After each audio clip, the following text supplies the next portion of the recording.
بەمەرێک بڵێن بۆ کوێ دێت ئێرە نە مرۆڤی لێماوە نە ژیان نە دڵێک بۆ جوانی لێ بدات نە ویژدان.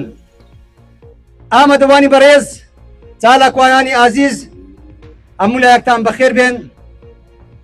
ئامادەوانی بەڕێز بە ناوی ڕێکخراوی داکۆک بەخێرهاتتان دەکەین و سپاسی ئامادەبووتان دەکەین. ئامادەبووتان لەم یادا سەلمێنەری دڵسۆزی و وەفا و مەزلومەتی شەهیدی دەستی زوڵم و ستەمی دەستەڵاتی کوردیە. بەڕێزان وەک دەزانن 11 ساڵ پێش ئێستا لە ڕۆژێکی وەک ئەمڕۆ ڕۆژنامەنووس کاوە گەرمیانی تیرۆر کرا. هاوکات لەگەڵ ئەوەی چالاکوان و هاوکات لەگەڵ ئێوەی چالاکوان و گەنجە خوێنگەرمەکانی داکۆک جگە لە شاری بێربێگام لە شارەکانی لەندەن و ماچستەر و نیوکاسل و گلاسگۆ ئەم یادە بەرز ڕادەگرین و لە کوردستانی لەسەر گڵکۆی شەهید کاوە گەرمیانی لە گەرمیانەوە ئەم یادە بەرز ڕادەگیرێت. ئاوکات لەگەڵ ناردنی هەزاران درود بۆ جانی پاچی شەهید کاوە گەرمیانی، هەزار درود بۆ جانی پاچی شەهید شکری ڕێکانیش دەنێرین کە ئەمڕۆ 8 ساڵ تێپەر دەبێت بەسەر تیرۆرکردنی ئەو ڕۆژنامەنووسە کە لە بەرواری 12/2016 چەتەکانی دەستەڵاتی جوود بنەماڵە دەستیان دەکەوێتە جانی پاچی و ئەو کەڵە ڕۆژنامەنووسە تیرۆر دەکەن. کاوەی ڕەمزی ئازادی لە بیرمان ناچێ یادی، کاوەی ڕەمزی ئازادی لە بیرمان ناچێ یادی.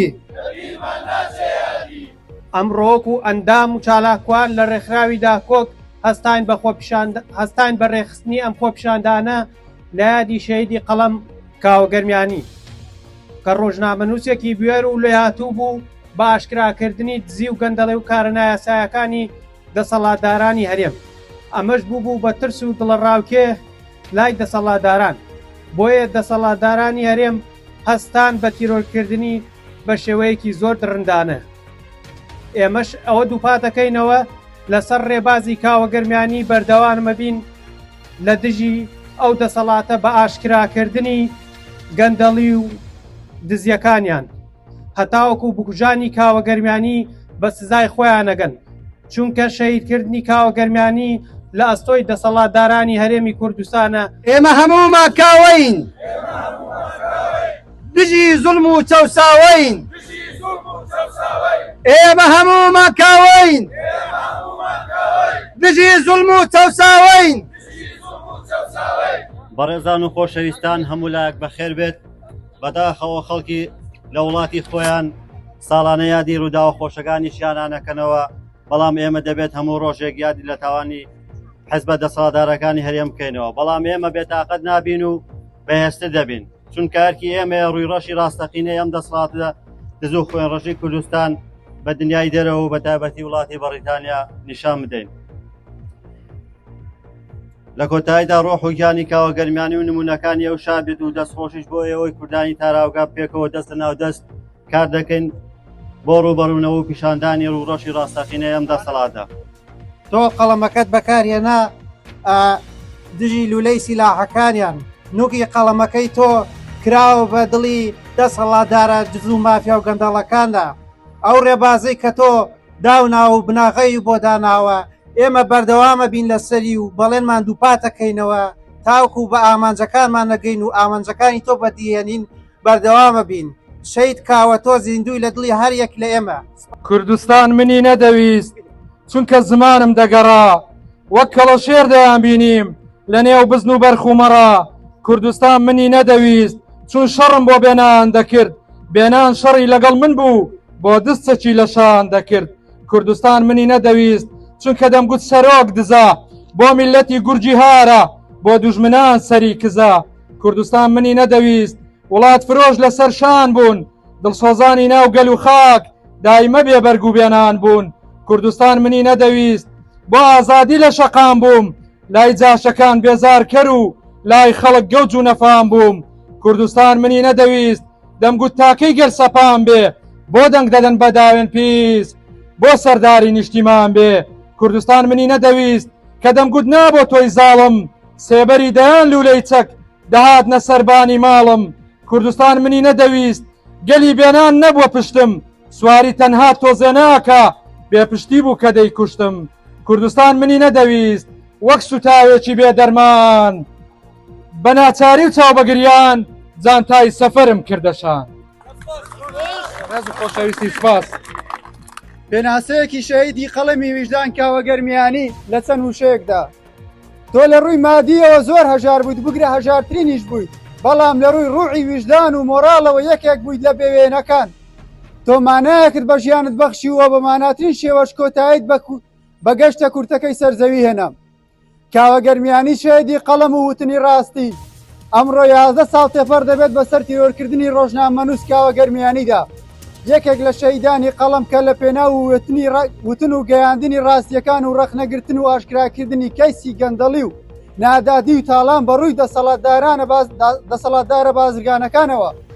کاوە لە بەردەم ماڵەکەی خۆدا لە باوەشی گەرمی دایکیدا و لە بەدڕندانەترین شێوە تیرۆر کرا و خەڵتانی خوێن کرا. لە 11مین ساڵیادی تیرۆرکردنی ڕۆژنامەنووس کاوەگەرمیانیدا کەیسەکەی ئەو و سەردەم شەهیدانی قەڵەم و مامۆستایان لە دادگاکاندا داخراوە و بەلاڕێدا براوە. بەلاڕێدا براوە فشار و سەرکوتکاریەکانی دەسەڵات لە دوێنێ زەقترە و دادگاکانیان کردووە بە مەیدانی تۆڵەسەندنەوەی سیاسی و لە ڕۆژنامەنووسان و ئازادی خوازان. ئەمڕۆ هەر یەکە لە ڕۆژنامەنووسان سلێمان ئەحمەد و شێروان شێروانی و گوهدار زێباری و قارەمان شوکری لە کونجی زیندان قایم کراون، تەنها لە سەروتنی ڕاستی و ئاشکراکردنی ڕوو ڕاستی دەسەڵات و بەرپرسان و دز و مافیاکان بەڕووی دەرەوەی هەرێمی کوردستان و عێراق و جیهاندا. بە خێراتنی ئامادەبوانی بە خێرهاتنی ئامادەبوانی بەڕێز دەکەم ئەمڕۆ ئێمە لێرە کۆبووینەوە بۆ یادی شەهیدی قەڵەم کاوەگەرمیانی کە لەلایەن چەتەکانی دەسەڵاتی کوردی شەهید کرا بۆی نووسینەکانی دژی گەندەڵی بەرپرسانی حیزبی دەسەڵات لە هەرێمی کوردستان. کاوە بەهۆی نووسینەکانی ڕووی ڕاستی ئەو دەسەڵاتە گەندەڵی دەرخست، بۆیە دەسەڵاتی ناوچەکە ئەمەیان پێ قبوڵ نەکرا، لە ئێوارانێکی درەنگدا لە باوەشی دایکی دەریان کرد و خەڵتانی خوێنیان کرد. ئێمە وەکو چالاکوانن ساڵانە ئەم یادە بەرز و پیرۆز ڕدەگرین، نەفرەت لە بکوژانی کاوەگەرمیانی بەڵێ بۆ ئازادی ڕادەربڕین. بڕخێ دەسەڵاتی یەکێتی و پارتی. زۆر سپاس. کاوەی ڕەمزی ئازادی لەبیرمان ناچێ یادی، کاوەی ڕەمزی ئازادی لەبیرمان ناچێ یادی. شەهیدکردن و تیرۆرکردنی ڕۆژنامەنووس کاوەگەرمیانی ئەو دەنگە ئازادەی کە هەمیشە دەنگی بەرز بوو بە نووسینەکانی باس و گزارشتی لە گەندەڵی و دزیەکانی حکومەت و دەسەڵاتدارانی ناوچەکە و یەکێتی و پارتی دەکرد لە کوردستاندا. و بۆیە هەر ئەوەش بۆیە هۆکاری کە شەهیدبوون و کوژران و بە دەستێژیکردنە گولە لە بەردەم ماڵەکەی خۆیدا بە شێوەیەکی زۆر ترسنۆکانە شەهید کرا و تیرۆر کرا. و هەروەها داوا لە هەموو ڕێکخراوە نێودەوڵەتیەکانەکەین کە لێکۆڵینەوە بکرێت دووبارە لەو ڕووداوە، چونکیم ئەو کەسەی کە بە تۆمەتی کوشتنی کاوەگەرمیانی لە زینداندایە ئاشکرای کردووە کە براکەشی بەشدار بۆ لەگەڵیدا و بەڵام براکەی لە ڕووداوێکی تەمومژاویدا دوای 9 ساڵ لەو ڕووداوە لە ڕێگەی کەلارکفریدا تیرۆر کرا و کوژرا کە تاوانەکە درایە پاڵ ڕێکخراوێکی تیرۆرستی کامەش بە بێی لێدوانی خێزانی کاوەگەرمیانی شەهید کاوەگەرمیانی ئەمە تەنیا سیناریۆیەک بوو دەسەڵات کردیان بۆ شاردنەوەی ڕاستیەکان. بەڕێزان هاو نیشتیمانیانی خۆڕاگر و چالاکوانان ئەمڕۆ لە 11مین ساڵۆگەری تیرۆری کاوەگەرمیانی ڕۆژنامەنووسی نەترس و ئازا هەڵوێز وەردەگرین. ئەم ڕۆژە تاڵەیات هێنەرەوەی گیانبازی قارەمانێکی ڕاستەقینەی ڕۆژنامەگەریە کاوەگەرمیانی ڕۆژنامەنووسێکە بە بەرچاوێکی نەترس و قەڵەمێکی ڕازگۆ هەمیشە لە پێناو ڕاستی و دادپەروەریدا وەستا بوو. بۆیە ئێمە هاوار دەکەین بۆ دادگایکردنی بکوژانی ڕۆژنامەنووس و پاراستنی مافی ئازادی ڕادەربڕین و نێشتنی سیاسەتی تۆقاندن و کەپکردنی دەنگی ئازاد. ئێمە وەکو چالاکوانان دەنگی ناڕزایی خۆمان بەرز دەکەینەوە دژی تیرۆری ڕۆژنامەنووسان و کەپکردنی دەنگی ئازادی و سیاسەتی تۆقاندن و زەوتکردنی مافەکان. کاوەگەرمیانی نمونەیەکی بەرزی قارەمانیەتی ڕۆژنامەگەریە کە بە نرخی گیانی خۆی ڕاستی و دادپەروەری پاراست. ئێمە ئەمڕۆ لێرە کۆبووینەوە بۆ داواکردنی دادگایکردنی بکوژان و بەرگری لە مافی ڕۆژنامە نووسان و پاراستنی ئازادی ڕادەربڕین. بەخێر بێن. بسم الله الرحمن الرحیم. ئەمڕۆ 11 ساڵ ڕۆژی تیرۆری قەڵەم ئازاکەی گەرمیان کاوە گەرمیانیدا تێدەپەڕێ. 11 ساڵە بکوژەکانی بە ئازادی دەگەڕێن دۆسیەکەی داخراوە، بەڵام دڵی هەزاران ڕۆژنامە نووس و چالاگوان هێشتا بە ئازاری ئەو برینەوە دەکوڵێت. کاوە گەرمیانی تەنها ڕۆژنامە نووسێک نەبوو، ئەو دەنجی ویژدانی نیشتیمانێک بوو. کاتێک گەندەڵی وڵاتی ئاشکرا کرد هەڕەشەیان لێ کرد، کاتێک دەنگی گەندەڵکارانی تۆمار کرد تیرۆریان کرد. 11 ساڵە دەتانەوێت ڕاستیەکان بشارنەوە. 11 ساڵە لە ترسی ئاشکرابوونی دەستی پیستان تاوانباران دەشارنەوە. لە کوردستان و عێراق دەیان ڕۆژنامە نووس و چالاگوان وەکو کاوە، وەک سەردەشت، وەک سۆرانی مامەعەمە و وەک وەداد و وەک داروان و زۆرانی تر بوونە قوربانی سیاسەتی چەپەڵی دەسەڵات. زیندانیکردنی ڕۆژنامە نووسانی وەک شێروان شێروانی و قارەمان و ئەمجەد و ژڤان و ئەیاز و هەریوان و گۆدار و بە تۆمەتی ناڕەوا بە بەردەوامی ئەو سیاسەتە سەرکوتکەرگەرایەیە. بەڵام ئیتر بەسە هەر هەڕەشەیەکتان لە کاوە کرد، هەزاران پێنووسی لێ پەیدا بوو، هەر گولەیەکتان تەقاند، هەزاران سەنگەری نوێی دژی گەندەڵی کردەوە. سەرەتا جێگەی دەستخۆشیە ڕێکخراوی داکۆک لە هەموو پرسە شارە نووسازەکانی گەلی کورد و بە تایبەتی باشووری کوردستان خاوەن هەڵوێستی بوێرن. جێگەی دەستخۆشیە گەنجانی کورد سرە ڕای ئاوەرەبوونیان ڕەوەندی کوردی کە بۆ هەموو پرسەکان دڵیان لەگەڵ گەلی خۆیان و نیشتیمانی خۆیاندایە. ئەمڕۆ 11 ساڵەی تیرۆرکردنی شەهیدێکی قارەمان و بوێر و قەڵەمێکی بوێر کە شەهید کاوەکان دەنگی ئێمە بوون، دەنگی خەڵکن، دەنگی ناڕەزایی و سەمی خەڵکن، بۆیە کپیان کردن. بۆیە ئێمەش دەڵێن هەتا زوحاکەکان مابن کاوەکان دەژین. ئێمە هەمومان کاوەین، ئێمە هەمومان شکری ڕێکانین، ئێمە هەمومان ئەو دەنگانەین کە ئێستا لە زیندان ئایانەوە کپی بکەن. بەڕێزان، ئەو شەپۆلەی کە دەستی پێکرد بۆ دەرنانی خەڵکی چالاگوانی سیاسی و بۆ کپکردنی دەنگی ڕۆژنامە نووسان بە سیستەماتیک بەڕێوەچوو. ئەیانزانی بەرنامەیەکی گەندەڵیان هەیە و هەر ڕۆژ ئەیانەوێ ئەو کۆمەلگایە داڕوخێنن. بۆیە تەنها شەید کاوە نەبوو، بەڵکو دەیانویست هەموو کاوەکان سەرکوت بکەن.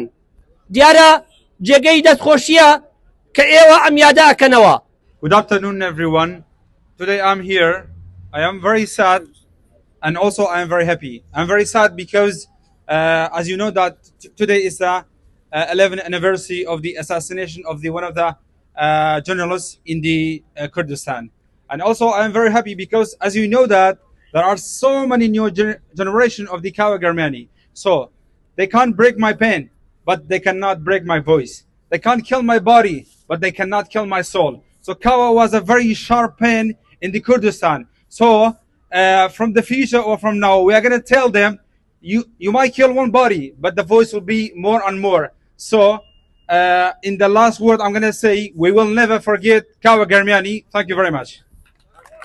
تێک دەرنیم خۆپیشان دەرم شیعاری ئازادی دەڵێم منی بێماف منی پاک و دەست و دڵساف بەبێ ترس بۆ مافی بێمافان دەدوێم ئەی چەکداری بێنان و ئاو ئەی کۆی لە ژێر دەستی ناپیاو لەبەر دست تەقەم لێ دەکەی ئەی کۆی لە ژێر دەستی ناپیاو بیرت نەچێت من ئازادیم من ئەو خۆرەم ئەم ڕۆژ نەبێت بەیانی هەڵدێم من شۆڕشی سکی پرسیم دژی جەلادی سەر کورسیم ئاگرم بۆ گەل دەسووتێم لاوی بەشخوراوی خاکم لە لولەی تفەنگ بێباکم ڕۆژ سەری سەرۆکتان ئەخەمە ژێر پێم کەڕوڵاڵێکی بیموچەم محتاجی کۆڵان و کوچەم چیتر دوورەوە ناگاتە گوێم گوێ بگرن لێم من ئێوە نیم لە جەنگ هەڵێم گەر بەم کوژن گەر بم بڕن لە ژێر خاکەوە بۆتان دێم لە هەر کوێ بم هاوار دەکەم ڕووی ڕەشتان ئاشکرا دەکەم سەمکار دەکەم بێ دوو دڵی وا پێ دەڵێم ئەی سەرکردەی جاشی دوژمن وەک خۆن دەرە دەتخەمە ژێر پێم سڵاو ڕێز 11 ساڵ بەر لە ئێستا و لە ڕۆژێکی وەکو ئەمڕۆدا شەید کاوە گرمیانی ڕۆڵەی پاشماوەی ئەنفال لەسەر حەقبێژی و هەڵدانەوەی مەلەفی گەندەڵی و ئاشکراکردنی دزی دەسەڵاتدارانی هەرێمی کوردستان بێشەرمانە و ترسنۆکانە هێرش دەکەنە سەر گەنجێکی ڕووناکبیری بێچەک لە بەردەم ماڵەکەی خۆیدا لە پێش چاوی دایک و هاوژین و خێزانەکەی شەیدی دەکەن. چەکی دەستی شەید کاوە تەنها قەڵەم و گۆڤار و پەرتوکەکەی بوو. ئەگەر چەتەکانی دەسەڵات لە ڕووی چەک و تفەنگ شەڕەوە پۆشتە و پەرداخن، بەڵام ترسنۆک و خاڵی لە ویژدان و ڕەوشت. شەید کاوە هەرزوو درکی بە دزی و نادەتپەروەری سیستەمی دەسەڵات داری دەکرد و ئەم ڕۆژەیان لە پێشچاو بوو.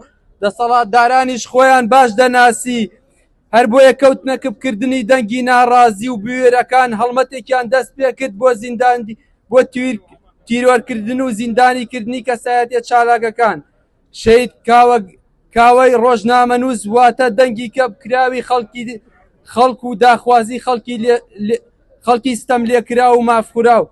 دەسەڵات کەمەودایەکی نێشتووەتەوە بۆ ژیانی ئاسایی چالاکوانان دەکاتە ئامانج، هەر بۆیە خەڵک بە لێشا و زێدی خۆیان بەجێ دەیەڵن و ڕوو لە ژیانی ئاوارەی دەکەن. وەک لای هەمووتان ئاشکرایە ئەمڕۆ 5/12/2024 یادی تیرۆرکردنی کاوە گەرمیانیە. بەداخەوە لەم ڕۆژەدا کاوە گەرمیانی لەلایەن دەسەڵات ئەرستۆکراتەکەی حیزبەوە بە پلانێکی بەرنامەدا ڕێژرا و لە ماڵەکەی خۆیدا لە باوەشی دایکە بێنازەکەیدا شەهید کرا. کاوە گەرمیانی شەهیدی قەڵەم وەک هەستکردن بە نیشتمان پەروەرێتی لە پێناو چاکسازی ویستی بە پێنووسەکەی دەستی کەم تەرخەمی و گەندەڵی خاکفرۆشان و گەندەڵی حکومڕانیان پیشانی خەڵکو و بەرپرسان بدات. بەڵام ئەوان هیچ ڕێزێکیان لە پێنووسەکەی دەستی نەگرت و گوێیان بۆ وتەکانی نەدا و لە بری بەدەمەوە چوون و چاکردنی ڕەخنەکان بەداخەوە زۆر ناجوامێرانە و زۆر ناداتپەروەرانە لە بری وەڵامێک بۆ قەڵەم فیشەکیان تێگرت و گیانیان سند. دووبارە بەداخەوە هێشتا بکەرانی تیرۆرکردنی کاوە گەرمیانی نەدراونەتە دادگا و یاساشکێنی دەکەن و ناگیرێن. ئەمەش بۆ خۆی پرسیار لەسەر حکومڕانی دەسەڵاتی پارتی وێکێتی دروست دەکات کە لە چه ئاستێکدایە و دەرخەرێکی و ڕاستیانەشەکە کوردستان شوێنێکی ئارام نییە بۆ دەنگێکی ئازاد و چالاکوانان و ڕۆژنامەنووسان هەمیشە ژیانیان لە مەترسیایە. سوپاسی یەک بێکەی ئامادەبوونتان دەکەین لە یادی ئەم شەهیدە مەزنەدا شەهیدی قەڵەم کاوە گەرمیانی. بەداخەوە لەلایەن ئەمڕۆ کە بەڕاستی ئەمڕۆ ئەم مافیایە نەدرا دادگا، تەنها سیناریویشان لەو کاتەدا لە دادگادا پێشاندا کە ئەسڵەن سیمای لە دادگایی کردندا نەدەسوو.